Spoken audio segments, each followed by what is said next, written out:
If you skip this one video, everything else you build and close might be a little shaky. I promise you. It's because I'm talking about the foundations that live underneath at the basement of your closed CRM account. If you understand these foundations, everything will click. And if you don't, you'll spend the rest of your time trying to figure out, why is no one following a process? And why is this process not getting me the data that I need? Your CRM is never done. The first thing that I really need you to internalize is that your CRM is never done. It's not a project. It is a product. A project has a start date and an end date. You build it, you finish it, you move on. That's not what a CRM is. A CRM is a product. You build it, you use it, you get feedback from your team, you iterate it, you improve it, and it evolves as your business evolves. And if you stop iterating, you stop following through with relentless execution, it will die. The companies that are going to get the most out of their CRM, especially closed CRM, are going to treat it like it's a living thing, growing with their business as their business changes. Always improving, always listening to your sales reps for feedback. They ask what's working. They ask what's not working. They ask what's slowing their team down. Where are your reps looking? Where are they clicking? What's important to their process in closing deals? This feedback will help us close more deals faster. You get the feedback and then you actually fix it. That's the mindset that you need to have when going through this course, as well as all of the time you spend beyond this course.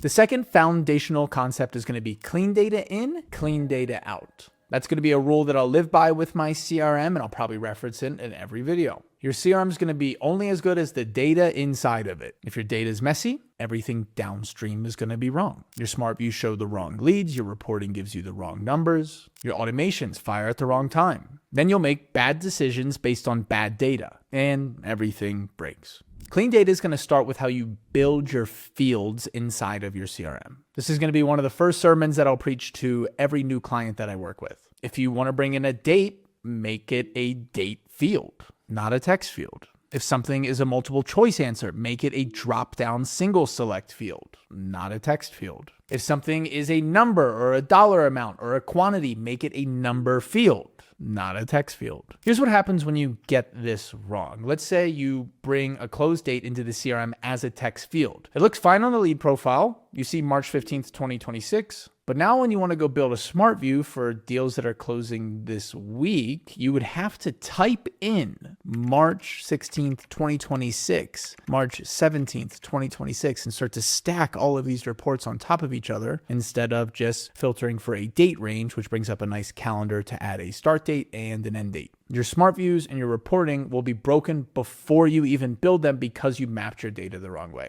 This can be the same thing with lead sources. Maybe one rep types in Facebook with a lowercase f in Facebook. Maybe one rep types in Facebook with a space between face and book. Maybe one types in meta ads. Maybe one types in FB. You've now got 4 different versions trying to track the same thing. Whereas if you brought your source in as a drop-down single select and there was only one option that said Facebook, it becomes much easier to filter and sort for said information. We want clean data, clean forever, no ambiguity. I'm going to reference field types in just about every single video. Drop-down single selects are going to be used very, very often. Date fields for dates, number fields for numbers. Text fields are typically your last resort. Get this right from the beginning, and everything else that I teach you in this course will work from the beginning. Now let me walk you through the hierarchy. This is how I think about every closed CRM account that I build, and it's the framework that I'm going to use for the rest of the series. At 30,000 feet, you've got your lead statuses. This is the highest level view of a lead's relationship to your company. Are they a potential lead? Are they qualified? Are they not qualified? Are they a customer? Are they a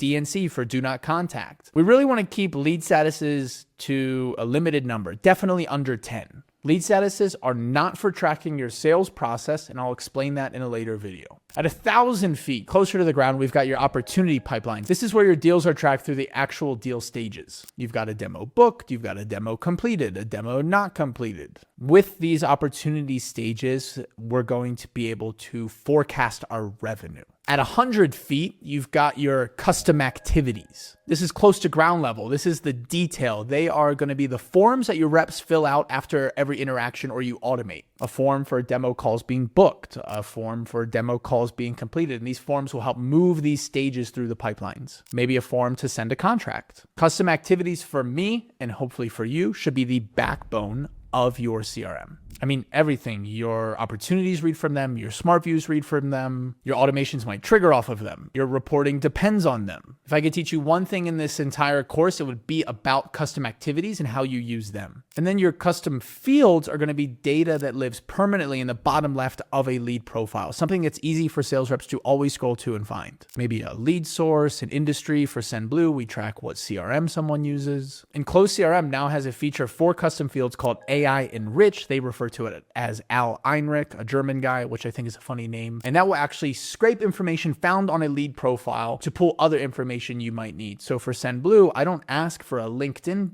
URL when someone comes through the funnel, but when I get their name, email, phone number, maybe some other information about them like their website, AI Enrich can crawl the internet and then find that person's LinkedIn profile for me. I'll cover AI Enrich later in detail in this course. One more philosophy for you here before we move on, and that is conversions happen in conversations. This is something I say all the time, and I deeply mean it. If you want to close a deal, you probably need to talk to your prospect. The entire purpose of a CRM, specifically Close CRM, a sales-based CRM, is to facilitate more conversations between your sales reps and the leads. Every feature, every smart view, every automation that you're building should help facilitate more conversations. If your CRM is actually making it harder for your sales reps to send a text or pick up the phone to talk to your leads, there is something very fundamentally wrong with what you've built. This is not supposed to be the reporting mecca for leadership. Although we can still build a CRM to get us that reporting, I do not build them reporting and leadership first. I build them sales rep and sales process first. When it comes to conversations, by the way, the color of your text message matters so much. When you send green bubble A2P SMS to someone with an iPhone, responses sit at 30 to 40%, but when you send a blue bubble iMessage to someone with an iPhone, response rates can double. 2 to 3 times higher with the same exact text message, same exact leads, just a different color bubble because people trust iMessage. They trust the blue bubble. People hate green reply stop to opt out language. Unfortunately, Close CRM, like most CRMs, like all CRMs, come built in with A2P SMS. If you want to skip the A2P process entirely, you can do that with SendBlue. Get iMessage, get videos, voice messages, group chats, all inside of your Close CRM account. SendBlue has the most native texting integration on the market, and we get you blue bubbles inside of Close CRM.